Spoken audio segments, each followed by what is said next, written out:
Hi, everybody. Welcome back to the Soul Rising podcast. I'm your host, Amanda McCoy Flanagan. And what we do here is talk about everything love, loss, connection, emotions, and how they tie into connection to ourselves and to others. And today I have my wonderful friend, Bre Wolta, here. I'm so happy to have you. Bre is an EFT and clearing work certified practitioner. She's a relationship clarity coach who is passionate about helping women heal from the mind asterisk CK, we could say it here, the mind fuck of confusing relationships so that they can find peace and move toward healthy, secure love. Hi, Bre. How are you today? Hi, I'm so good. It's so good to be here with you. It's so good to have you. So I just told you guys a little bit about Bre. Do you want to introduce yourself a little bit further? Tell us the work you do and why you do it, why you're passionate about it. Yeah, absolutely. So, like you said, I help women heal from the mind fuck.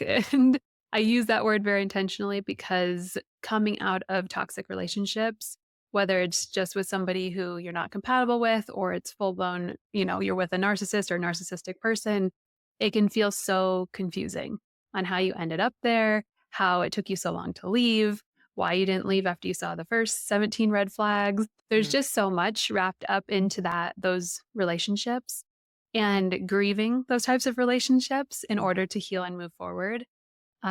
So mindfuck to me was really that word that encapsulated everything. And that's And part of your podcast name, right? What's the name of your podcast? yeah, heartbreak to wholeness. It's untangling the mindfuck of narcissistic relationships. Yeah. Perfect. It's Yeah. so true. That's a great title. I love that title because it's just so. Oh my gosh, I have a friend right now who's getting out of one and has been trying to get out of one for a while, and kind of beats herself up like when she like goes back. So this work is so important. And I know that a lot of work you do is around like normalizing that, just being sucked in, how they can just like suck you in. So before Yeah. we get into like the actual work that you do you want to, I don't know if you want to tell us a little bit maybe about like your story, like what brought you to this kind of work, why you're Yeah. passionate about it? Yeah. It was more than just waking up one day like, oh, I'm gonna do this. It was it was Mhm. very much through lived experience. I was in a relationship for about 4 years, 2 years longer than I probably should have been when I started feeling like things were a little bit weird, a little bit off. It very much started as that euphoric fairy tale, found my Prince Charming. He was Mhm. everything I thought I want, or everything I did want that I vocalized that I wanted. It was just extravagant. It was so euphoric to be met with such desire and attention, and it was like a flood of dopamine, a flood of chemicals, Yep. more so than the normal beginning of a relationship. Because there's always that component of like, I can't keep my hands off you, but this was like that times 100. Mm. So in my view at that point in my life, I was like, oh, this is what relationships are supposed to feel like. And I finally found the one, and I was very committed. I, like, pledged my loyalty very early on. I love yous were exchanged very early on, and it seemed like it was clicking into place. And then things started to shift, and I started to see a different side of him and the interaction together, and I noticed myself get really anxious. Like, I was kind of living in anxiety. I didn't wanna walk on eggshells, I didn't wanna create another fight. When we would get into an argument or a disagreement, it was always me leaving, like, it feeling like it was my fault. Him saying things like, "You're too emotional, you're too needy. If you just didn't try to make problems, we wouldn't have any." Like, very much the light was directed at me as, "You are the problem." Mhm. So I, of course, being, interested in self-work my whole life and in therapy for most of my life, dove even further headfirst into therapy, and even in couples therapy, I was trying to do more of the work than he was to try to figure out and save the relationship. And it just was nothing was working. I felt like I was just like banging my head against a brick wall for a good a good 2 years with all the justifications and the excuses as to why it was my fault. Mhm. Towards the end, we really sort of took a nosedive and betrayal came out. And so we went to a couples therapist to figure that out, because at least that was a boundary I had where I was like, Yeah. I can't move forward unless we're talking about this. And that really escalated sort of his narcissistic behavior, because they don't like to have any sort of attention or accountability turned towards them. Sure. Led to one breakup. Then we got back together with a bunch of false promises and hope and all of the delicious hormones and chemicals again that come with sort of that love bombing stage. And that it fell even harder the second time. So moving through all of those experiences and trying to get to the point of trust within myself to be like, I know that leaving is the right choice. I fought myself for so long and I just don't know. Have I tried everything? I don't want to ruin his life. Where is he going to live? Right? We lived together. There was a lot of logistics. Very much still trying to take care of him before taking care of myself.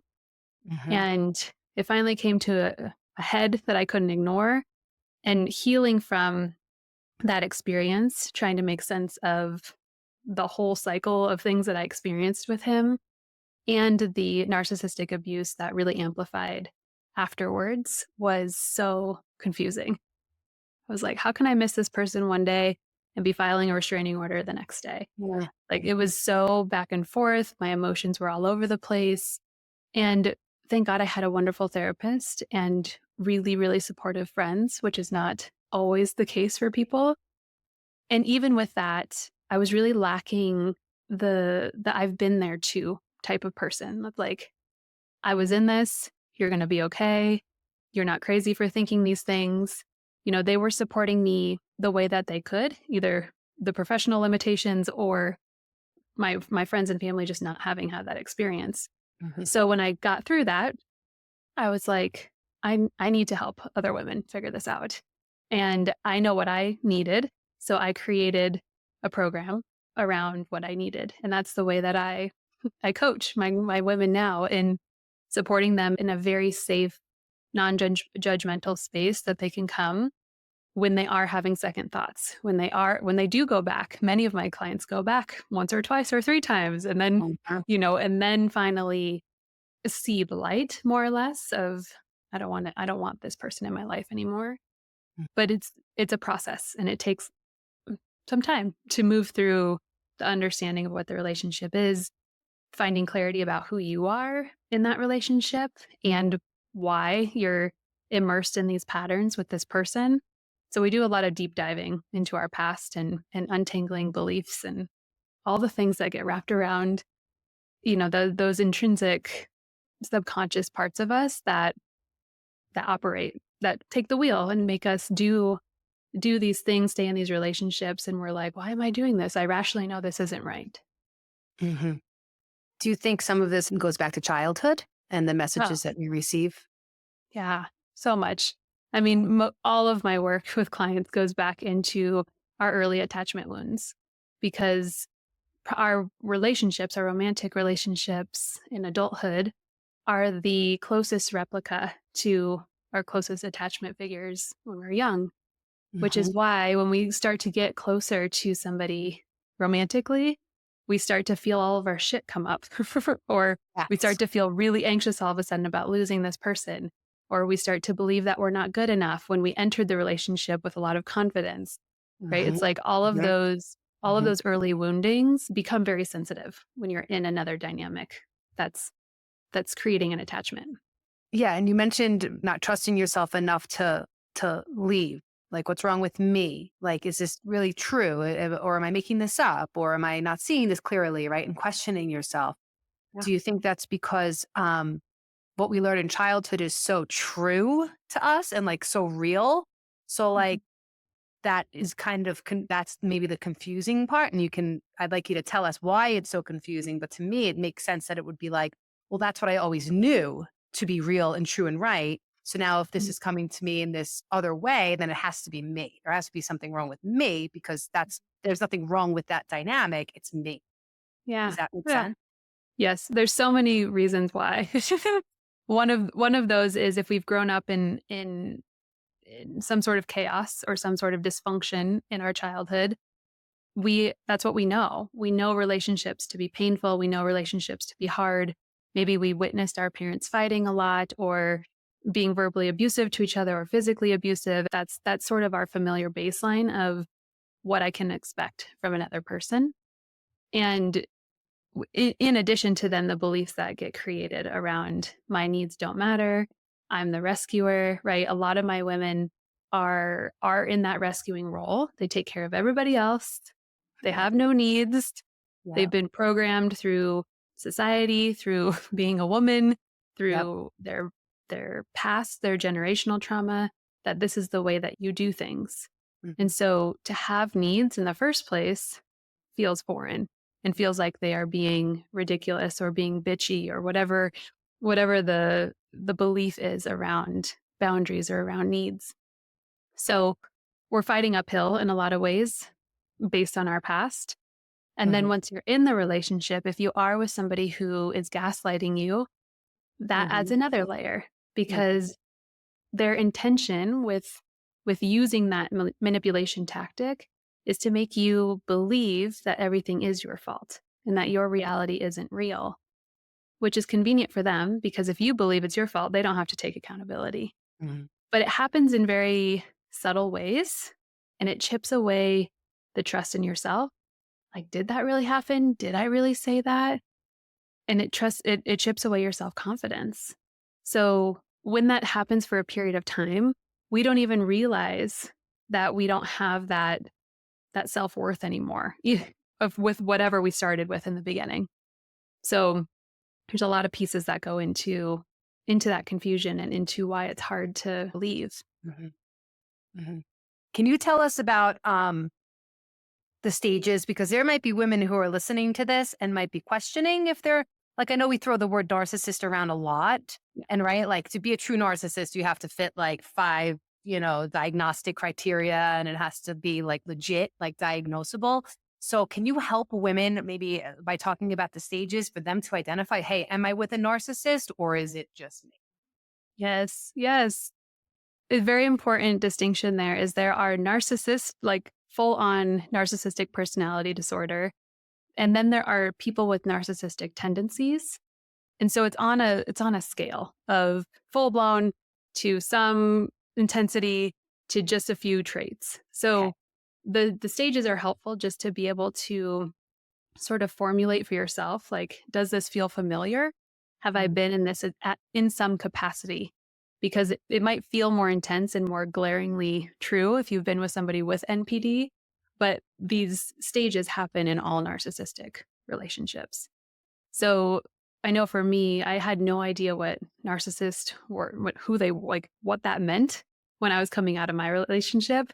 And I was listening to a podcast and they went through these stages and my jaw was just on the floor. I was like, oh my God, like that's exactly what my relationship was. Mhm. And it helped me feel less alone, for one thing, and being like, oh, this is like a predictable thing. This is like a textbook thing for these types of people.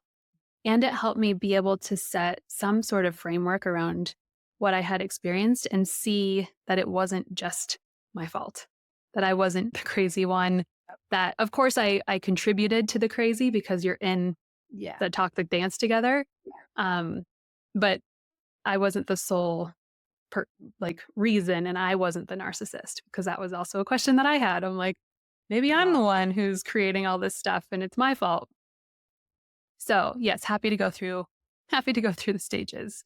For those listeners who are like, what can I look out for? What are the signs that could point to this being something narcissistic?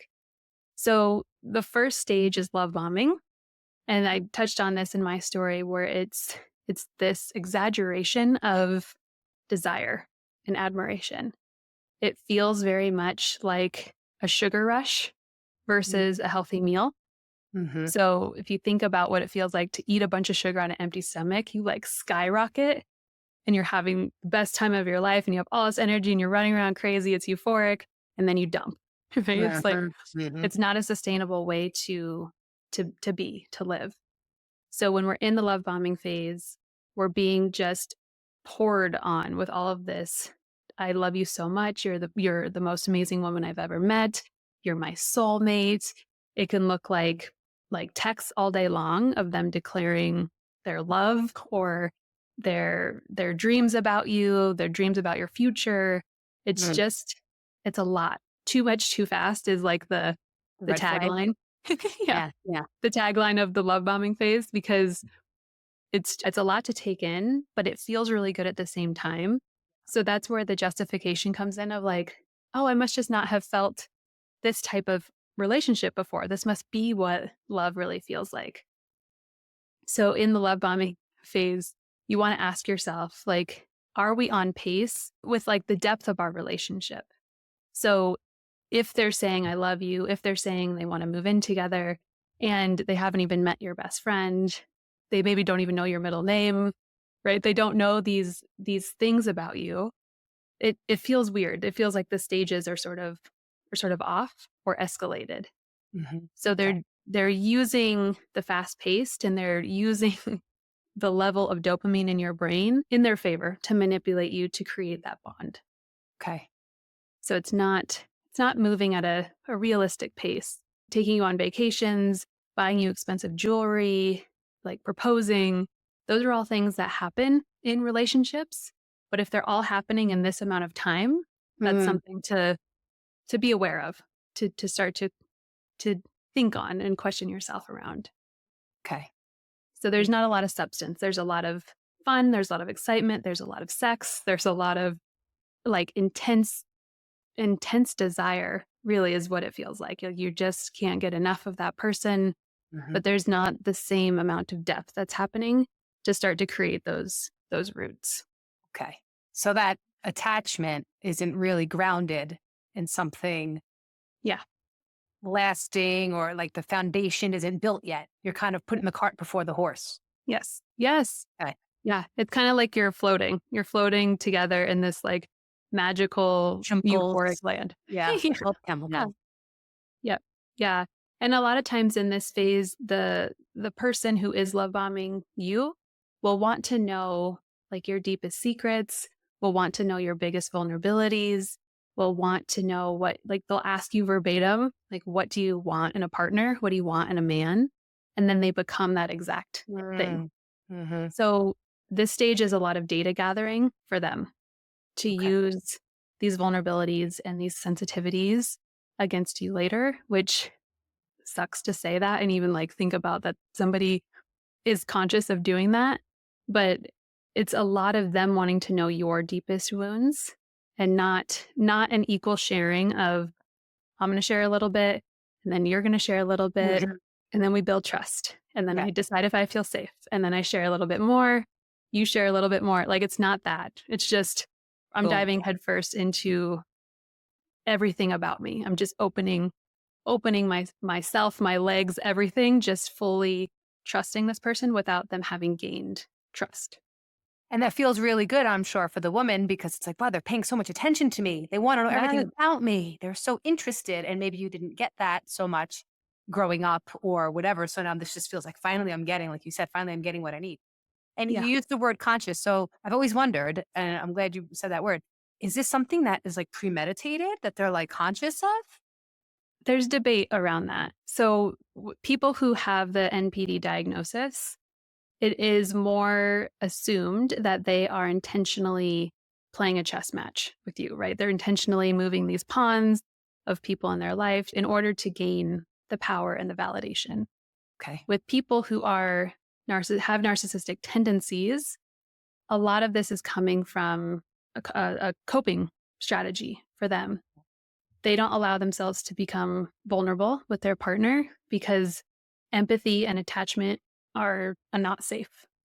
So they have learned these other ways to create this sense of attachment, this bond with a person by learning how to manipulate their emotions. Okay. So it's not always as malicious Hmm. as like a malignant narcissist who Hmm. would be. Malignant. That's a great Yeah. word for that. Yeah. Yeah, yeah. That type of narcissist literally gets off on causing you pain.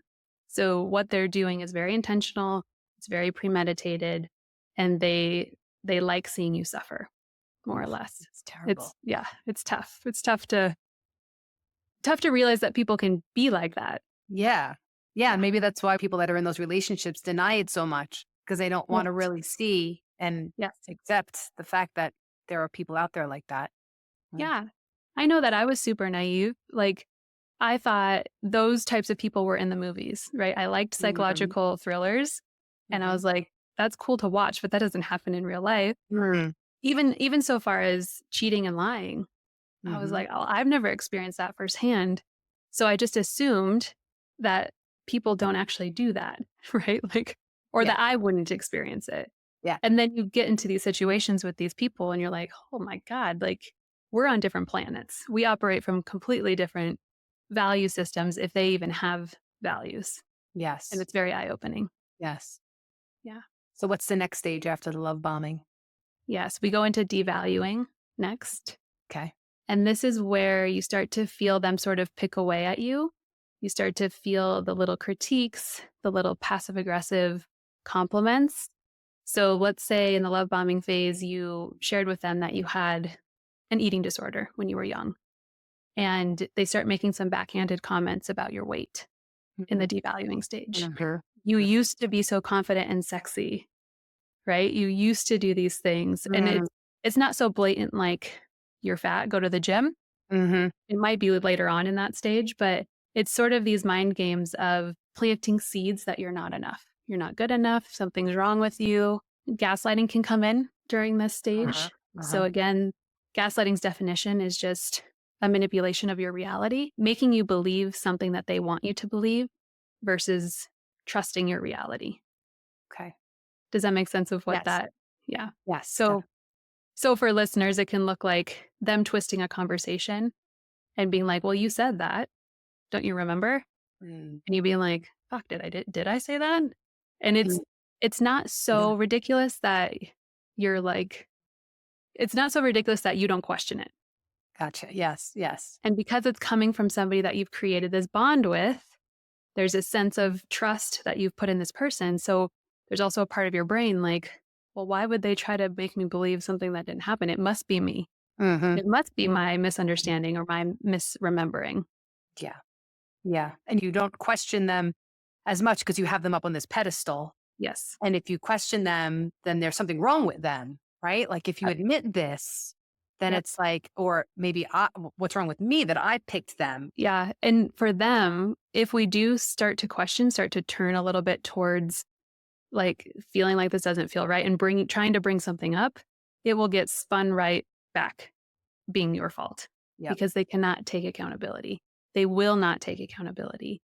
That's what all of these maneuvers are for, is to redirect, to Mhm. Mhm. blame shift back to Mhm. you so Yeah. that they can be like, "Yeah, it looks like you need to see a therapist, or it Yeah. looks like you need to work on these things." Yep. And it'll come off almost supportive, like they want you to better yourself, quote unquote, Mhm. but Mhm. while they're also saying everything is your fault.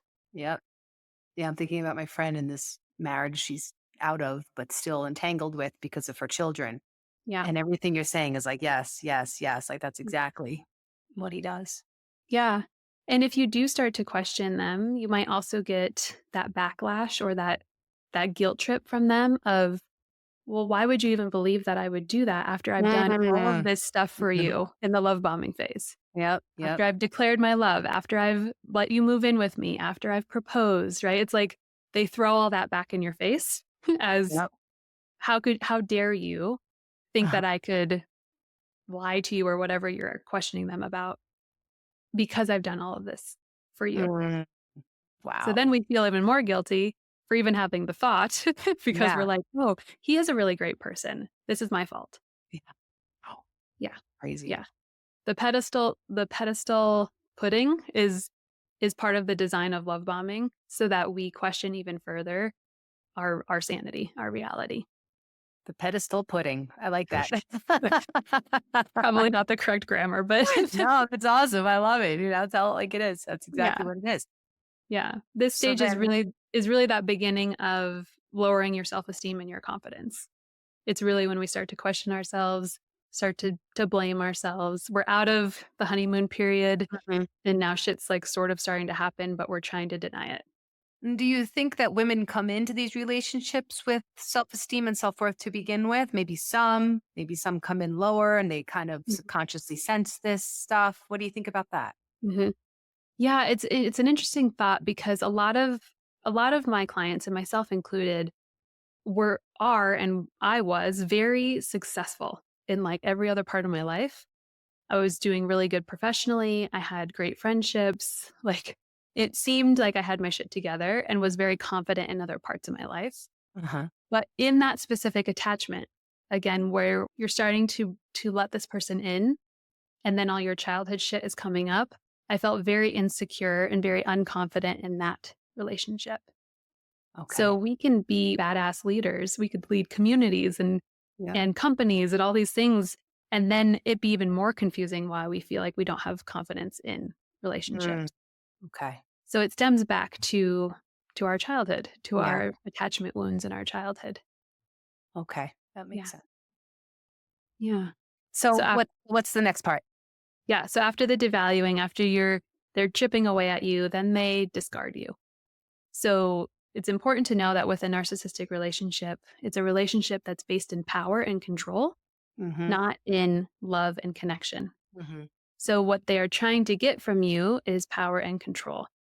So if they have devalued you to a point where you're no longer like oozing your admiration for them, you're no longer saying you're the most wonderful man that I've ever met, then they're losing that source of supply Mm, from you. mhm, mhm. So they often look elsewhere. This can look like cheating. This can Mm, look like breaking up with you out of nowhere. This can look like saying they want a break because you're crazy and they can't take it anymore. Like no explanation. It usually happens very quick if they're cutting it. If they're cheating, then they're doing that while they're still sort of in this devaluing, like really cutting you down energy of the okay. relationship. Oftentimes making comments like, I want to see your phone because I think you're cheating on me, right? It's a lot of Mm, projection. Usually the woman in this case, if we're doing the male is a narcissist and the woman is the the yeah, receiver 'cause of that. but we always think it's, the men, but it Yeah. could definitely be It could yeah, definitely be the woman. yeah. Yeah. Um, but them blaming you for what they're actually doing. Mm, So saying, I don't trust you. Where were you last night? Your story doesn't make sense. A lot of that sort of it's projection is what it is. Whatever they're doing, they're blaming you in terms of like you're the one that's cheating, you're the one that's lying. and could it also be like, I have to go seek out this other person because you're not giving me what I need. You're not Yeah. filling my needs, so that's justification. Oh yeah. It will always be your fault. Always. Mhm, mm, Always. mhm, They will never take accountability for their part of the relationship and their part of that seeking behavior for another woman. mhm. It will be, you caused this. We're always fighting because you're always unhappy with me. It's your fault. You're nagging me, you don't get me, you don't understand me, you don't love me the way I need to be loved, so I have to go seek it out somewhere else. Yeah. Yeah. Part of this phase could also be the silent treatment. So if they're not actually leaving the relationship and they're just starting to like venture out to find other women, it can be a lot of silent treatment in the home.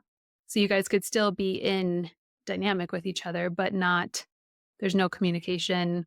There's one word answers. And you're just like, what the fuck happened? Like, what? Like, it's just, it feels so jarring to Mhm. be iced out. What's coming to me of the word is abandonment, like they're abandoning you to make you want to come after them more. Is that Yes. correct? Yes. Okay. Yes. Yeah. Yeah. Which sets it up nicely for the next phase. Okay. So after they have found another supply and maybe run through this cycle with that person, Uh-huh. then they try to come back for the last Uh-huh. stage, which is hoovering. Right. Hoovering Okay. is named after the vacuum, right? Where they Yeah. try to suck you back in to the Okay. shit storm. They try to suck you back in with the false promises, with the I'm sorries, with the I'll go to therapy, let's go to therapy, right? It's like all the things again that you want to hear.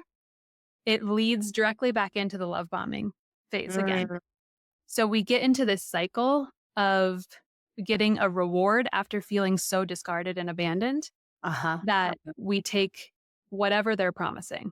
because we get stuck in what I call potential land, where if I'm living in potential land, then we're going to get back to how he was in the beginning. We're going to be happy. I'm going to get what I was promised. We're going to get married. We're going to have kids, whatever the ultimate goal is for you. Mhm, mhm. If I'm still holding on to hope for that place, then I don't actually have to recognize what's happening. I don't have to Mhm. recognize these stages and how shitty I feel for 75% of this relationship, Mhm. Mhm. except for when we're in the love bombing phase. And it's just like a addiction, right? It's Yep. just like this Yep. addiction back to the chemicals. I'm going to get these Yeah. chemicals. They do things to make you lose that feeling so that you want it back. And then the Yep. promising of, oh, I'm going to do, it's like, well, that's all that I ever wanted. That's all, that's Yeah. all I ever asked for. Now he's going to do it. Great. We're good. And then it starts all over. Wow. Yeah. Yeah. And we really get sucked into that hope for so many reasons. I mean, we don't ever enter relationships hoping that they're going to end, right? That's just part of Yeah. like Yeah. human Yeah. nature. Yeah. And depending on how much time you've invested, that can be a excuse that comes up for women of, Yeah. I put 5, 10, 15, 25 years into this guy. I'm not just going to divorce him or I'm not just going to leave him. Like, I believe in him. I know he can do better. Those are often Mhm. terms that I hear from my Okay. clients. He just needs a little bit of help. He just needs to go to therapy. He just needs to stop drinking, right? It's Yeah. just like all of these things that he needs to do that he isn't doing for a sustainable amount of time. So can this develop? Can this like start like 10 years into a marriage? Can that, or does it typically show signs and you're just ignoring it? Typically the cycle is happening pretty soon into a relationship. Okay. So, like for me, it was about, again, 2 years when I Mhm. started to recognize that it was feeling a lot different than the beginning. But these narcissistic people don't have like a lot of patience. They need that validation, they need that power, they need that sense of control. Mhm. So they're manipulating the relationship in order to get those things, Okay. which means they're usually doing that at a cadence that benefits them. There's not usually several years in between each one. Okay. Okay. Yeah. Like their own addiction, right? Yeah. They're feeding their own needing to be needed, loved, and put up on that pedestal. Yeah. Yeah. There's a lot of psychology around narcissistic people and why they do what they do. Mhm. And it is based in trauma. So, and I'm Talk about that. careful to explain a lot about that because women in these situations are already feeling really guilty and really giving them the benefit of the doubt. So everybody has gone through trauma, right? That doesn't give a justification for them to treat you the ways that they are, to be abusive or whatever they're doing. Everybody is responsible for taking care of their own trauma, for Yes. looking at their shit, and Yes. for managing their reactions with other people so that you're not just spewing your trauma on everybody else. Exactly. Well said. So how when you work with women, I know you like to kind of normalize this, like going back, like we talked about early in the beginning. How do you work with women to help them not feel like crap about themselves and guilty and shameful? And why do I keep doing this? I'm so embarrassed. I can't believe this happened again. What do you say to women like that? The first thing that draws women to me specifically is how open I am about my experience. Hmm. Even that alone, it's like, oh, you get it. You get Yeah. it on some level where I'm not this professional who learned this from a book. I'm like, I was in the trench and I'm a little bit farther out of the trench now, and I'm going to help pull you up. Yep. That's it. Yep. And the way that I organize my programs is there's a group component. So they are surrounded with other women who are experiencing the same thoughts, the Hmm. same fears, the same, like sometimes literally verbatim, the same things that their exes are telling them. Yeah. So when they come into group to share, like you'll see their faces and they're like, your ex said that too. Yep. And it, Identification, right? The identification, which is yeah, what most support groups yeah, are about, right? yeah, yeah. And it's that place to be able to come and not be judged. Hmm. Sometimes, again, with our friends and family, they're doing their best. They're trying. Maybe they're really fed up with how many times you've gone back to Hmm. this person. Yeah. Maybe they're setting their own boundaries because it's starting to bleed into their emotional experience. So we can't always rely on our friends and family to meet us with non-judgment all of the time. Yeah. But these That's women fair. just these women just get it. They understand, and to see other women going through the mind fuck is like it's brings them out of isolation, which is where we go when we're stuck in these relationships and stuck in our own thoughts and blaming ourselves. We just isolate and sink farther and farther and farther down into our hole. Hmm. Hmm. So that's the first. The first is just like laying the foundation of, I've been there. You don't have to explain your reasoning around it. I mean, we talk about the reasoning, but it's not that they have to justify what they're doing to me. Yeah. And I know the deeper reason why. And we get to that place together. We find that clarity together, Hmm. because the biggest frustration for them in most cases is, I know this isn't good and I can't stop. Yes. Or, Like many addictions, right? right, right. Or it's going to be different this time. Yep. Yeah. Class. Yep. And sometimes we have to experience it not being different this time several times before we Yep. believe ourselves, before we believe that we deserve better. So my hope with women during, if they're in that process of like back and forth or indecision, is to be able to help them rebuild their confidence, to understand their values, their wants, their needs, their non-negotiables, how to set boundaries, right? We're learning all of these skills so that Mhm. they're practicing and implementing with this person and getting direct feedback on how that's received. And then we compare that to what a healthy relationship dynamic looks like, because a Okay. lot of them haven't had experience in a healthy relationship. So if you don't know what to expect, it's easy to just assume, again, that this is how it's supposed to be. Do any of your clients wind up staying with their partners? Like, and do the partners get better? Do you ever experience that where the partners that just have tendencies instead of like full on personality disorder? Do you Mm. find any of the men or women who are the narcissists are willing to change? It's not, well, what do I want to say? It's less common. Okay. I think I have one client on my caseload right now who is still married, and it's unclear kind of where he is on the spectrum, but there are some unhealthy dynamics for sure in the relationship. But she was very clear coming in that like divorce is not on the table. So Okay. we've been working with, how do you value yourself? How do you show up in integrity with who you are within this dynamic? How do you change what's in your realm of control to change in this relationship?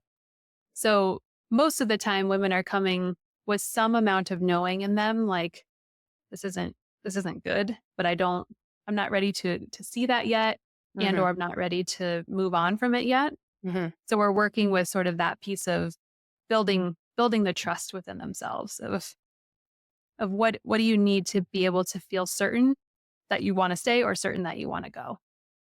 Sounds like harm reduction to me. I'm like, so I'm sober. I'm an Yeah. alcoholic. So like Yeah. when we talk about addiction stuff, I'm kind of relaying it back to my own, Yep. knowledge and experience. And that sounds like, okay, if you're not completely ready to cut it off or get it out of your life completely, how Yep. can we at least reduce the harm to you? So Yep. I think that's great. I think that's great that you do that, that that people will feel safe with you, that you're not going to make them leave, that that's not like the goal. The goal isn't Week 3, you got to go. exactly. We need to check. Did you finish your homework this week? Did you break up? Yeah. Yeah, Yeah. that's And great. I love that. to go back into that addiction analogy, it's, a lot of times addiction are the distraction to our deeper feelings. Yes. It's the booze, the drugs, the sex, the food, whatever it is the solution, the Yes. maladaptive solution to what we're feeling. Yeah. So these relationships are so consuming.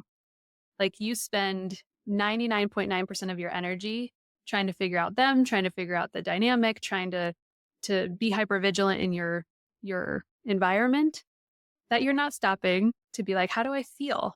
Mm-hmm. What's really happening Mm-hmm. with me right now? So that practice of turning all that energy back inward and being like, where am I? What do I need? That takes a lot of courage to do that. So staying in the chaos is a good distraction Mm-hmm. for us when we're not willing or ready to really dive into our own shit. I remember when we were in therapy, when my husband and I were going to get a divorce. And I remember like I was really kind of like insistent. Like I really was like, no, I know how I feel and you're not going to make me stay. And she was like, Amanda, it's not my job to make you stay. She goes, there's nothing in it for me. I don't care if you stay or go. She said, Yeah. my job is to help you heal so that you don't bring the same person into the next relationship. So is that Yes. something that you focus on as well? Getting to the core, the deep root of the problem that created this Yeah. symptom so that you Yep. don't now attract another narcissist. Yeah. 'Cause it's not about just getting rid of them, right? It's about healing deep within. Yeah. Yeah. We are attracted to the controlling person on some level, right? I want to be careful of not victim blaming Sure. here, but there is some amount of us based on our unhealed wounds that make us unwilling to set boundaries. We don't care really about our needs, right? We come in more malleable, which Mm. makes it more appealing for that type of person Mhm. to use you, to mold you, to do whatever they want to do in order to control the situation. So I get asked a lot from clients, like, does it have to end? I just did a podcast episode on this Oh, yeah. because it's a question that literally comes up all of the time, right? They're like, do I have to end it with them? And my answer is, in very, very short terms, this version of the relationship has to end if you want something different. So Yes. who you are and who he is in the relationship has to end. Yeah. And there has to be a different you and a different him coming together to make a different experience. Yes. So sometimes that happens while they're still together, right? In the case of maybe you and your husband, sometimes we really need that space apart because it's too activating to Mhm. be with each other and we can't get out of that trauma response. We can't get out of the trigger. Right. We keep just pouring salt on the wound. Mhm. So sometimes you need to take space. And sometimes that's a break. Sometimes that's a breakup. It can look a Mhm. lot of different ways. But however is going to allow you to really do the work on yourself, to evaluate why you're coming into the relationship the way that you are, and to evaluate what you actually need, want, and won't take any shit around. Yeah. Like, we have to start setting that bar for ourselves. Yeah. The other thing my therapist said that was great that kind of relates to this was she said, you need to get whole, me, Yeah. you need to get whole. She speaking to him and said, and then you Yeah. need to create a third whole together. And Yeah. miraculously, we were able to do it under the same roof, Yeah. with our Yeah. children. And I mean, if we didn't have children, it's possible that we may have separated to do this work separately and may have come back together. I don't know. But Yeah. we kind of felt like we had to do it here and we were able Yeah. to do it. And we weren't as close and intertwined as we are now because we were both kind of doing our own work, but we were like Yep. cohabitating still.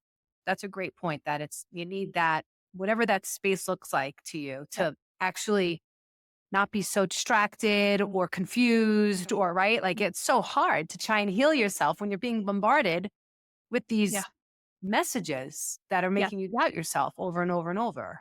Yeah. So, I do a lot of nervous system work with my clients. And when we're in those types of relationships where we're on high alert, when we're on edge, when we're in that hypervigilance, our yeah. cortisol levels are never coming down. We're never coming out of fight, flight, or freeze. Mhm. We are not activating into the parasympathetic. We're never getting relief. And we can't do real work when we're living in the sympathetic nervous system. We Mhm. don't have access to all parts of our brain. We're literally like, tiger's coming at me. I need to do something to protect myself. It's not tiger's coming at me. Let me stop and think about how I feel about this Yeah. tiger coming at me. Yeah, yeah, Right? yeah, Like yeah. our body takes over when we're in those trauma responses. So it's so hard to do the work if you are constantly activated by the person. And if you're not able to get some sort of space to do, whether that's space in the house, whether that's however you guys are like orienting that Mhm, time where you're both doing mhm. your own work. Yeah. If and specifically if just the woman or just the woman who's not the narcissistic person, if she's the Yes. one that's the only one trying to do the work and the other person is just like continuing to dump their shit on her or pick her apart, that's not a Never conducive gonna work. environment No, that's never to gonna heal. work. So Yeah. what kind of, rewiring neural pathways do you do? I see EFT and, the Yep. clearing work. What is that? Yeah. Yeah. So EFT tapping it stands for emotional freedom technique. And we are activating acupressure points on our face and our torso and our hands while we're talk processing. And the activation of the points helps to regulate the nervous system. So it's using the body to regulate itself instead of our brain trying to convince our body that we're safe. Okay. I'm actually gonna be So, getting certified in that soon, so I might have some ah, questions for you. awesome. Yeah, Yeah. I It, did it in my own therapy. It was helpful. yes. Yeah. It helps us to be present with what is. So usually when we get triggered, we want to run away from the feeling because it's anxiety, it's depression, it's fear, it's the emotions that we've categorized as bad. Hmm. So when I'm feeling a big emotion that I don't know how to be with, I'm going to figure out another way to not have to be with that emotion. Yep. So tapping helps us to regulate the nervous system so that we can say, I feel safe feeling this emotion. I can get curious about this emotion. I'm safe. My body's safe. Our body is showing our brain that it's okay to explore, that there's not the lion coming at us. We're bringing down the activity in the amygdala, which is that fight, flight, or freeze like scanner, right? Looking for Hmm. threat. Hmm. And we're bringing back all parts of our brain. We're bringing back access to all parts of our brain so that we can make meaning out of our emotion and understand the deeper part of what's going on. We can find that curiosity and we can find that compassion. But if we're stuck in the sympathetic, it's a lot of judgment, it's a lot of criticism, it's a Yep. lot of non-helpful reactions, responses to our feelings. So tapping helps us regulate, regulate while we're talking about things that are hard to talk about, while we're thinking about things that are bringing up like activity in our body. Like you think about being anxious about going home and you feel nauseous in your stomach. Hmm. It's like we're working with the sensation in the body as well.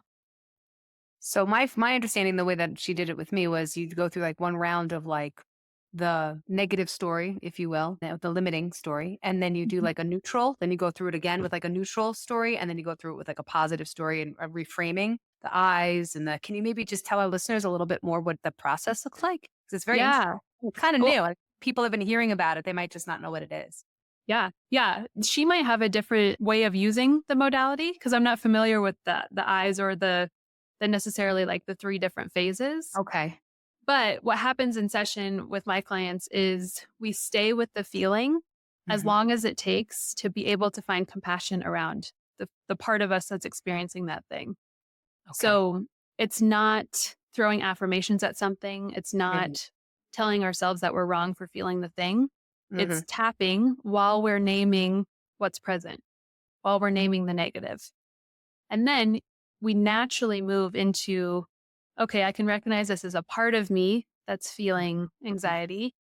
It's not the full me. I can see this part of me and I can get curious. What is this part of you? What are they most anxious about? Where is this anxiety coming from? Right. And we go into some deeper questions around the origin of what you're feeling, which then it naturally leads itself to compassion. Yes. So we're completing the stress response cycle by naturally coming through all of those stages instead of trying to like hard stop ourselves from feeling the feeling Hmm. to making it go away. Like Hmm. we're being with the emotion long enough to be able to move through that whole experience. And then the tapping is moving the chi, right? It's like Mhm. it's actually like moving the energy through you Yes. to get Yeah. rid of that, like to transmute, right? I guess that like heaviness into something lighter and brighter. The compassion, the love, the forgiveness for self, or maybe staying in these relationships, getting rid of all that self criticism and shame. One of the roots of tapping is traditional Chinese medicine. So we're using acupressure points that are on the same meridian lines that are mapped in traditional Chinese medicine that are connected to different organs and emotions. So they've distilled it down to only 9 points that we use for tapping to make it Mhm. usable. Yeah, Otherwise, we would try right, to tap right. all over our Yeah, body. all day long. Um, Yeah, but yeah, there are specific points that are connected to specific organs and emotions. that's so cool.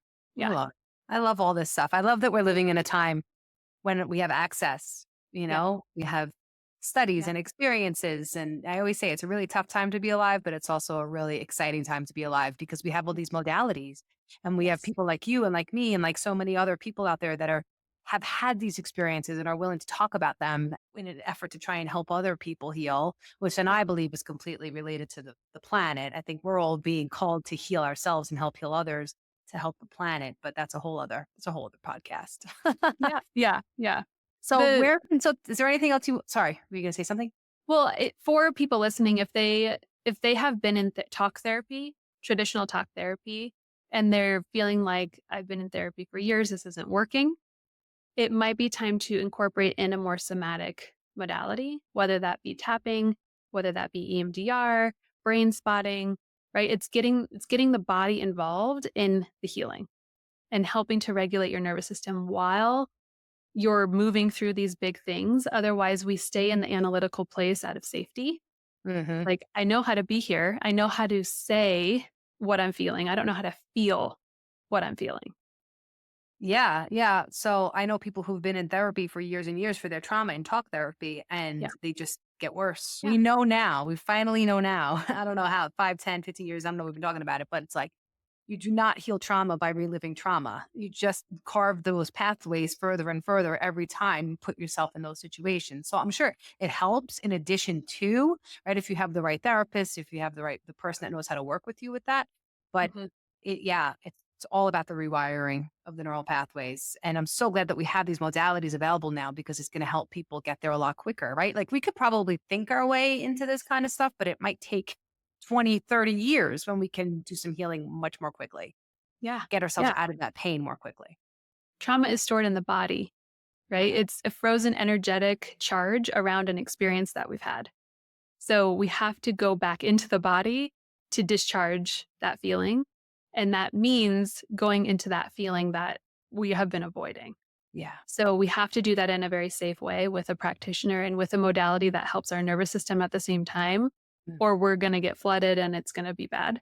So talking about trauma is like awareness is always the first step, but Yeah. then we need to also integrate the trauma. We need to integrate the feeling that got stuck. Yes. So that's what these modalities can help you do. If you've been in talk therapy and you're like, therapy doesn't work for me, it's like, Mhm. I can relate. I was in that place too, where I'm like, I know why A plus B equals C. I know that, but Yeah. I can't change C. Yeah. Like, Yeah. I want to change C. Yeah. Yeah. I So, keep trying to think my way out of it and think my way out of it. And it's just not working because yeah. it's in here. It's not in here. Well, it's in both, but it's in your whole body, not Yeah. just here. Yes. Yes. Do you just work with women who are in narcissistic relationships, or do you work with women who just have issues in their relationships and are trying to make them better? Yeah. It can be on a scale. It can really be any sort of relationship where you are not showing up as your best self and you are maybe finding yourself in this repeating pattern of always choosing emotionally unavailable people, kind of Hmm. being attracted to the bad boy, pushing away Yeah. the good guy, like those Hmm. types Hmm. of Hmm. experiences.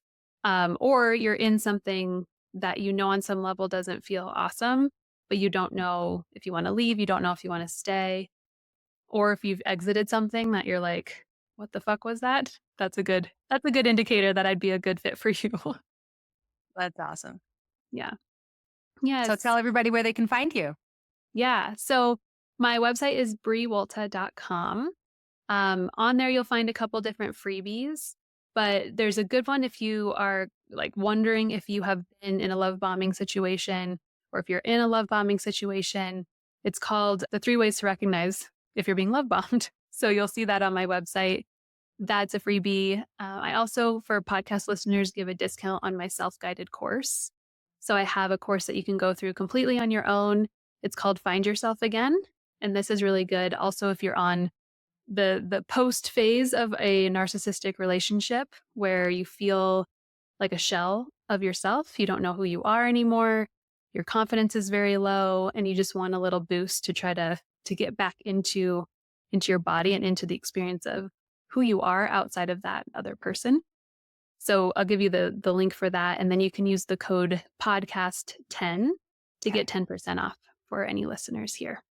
Yes, and I will definitely put all of that information in the notes, very clear link to the website so that whoever's listening, if you want to just scroll down and find that and click on that, it'll be very easy for you to navigate that and to learn more about Bre.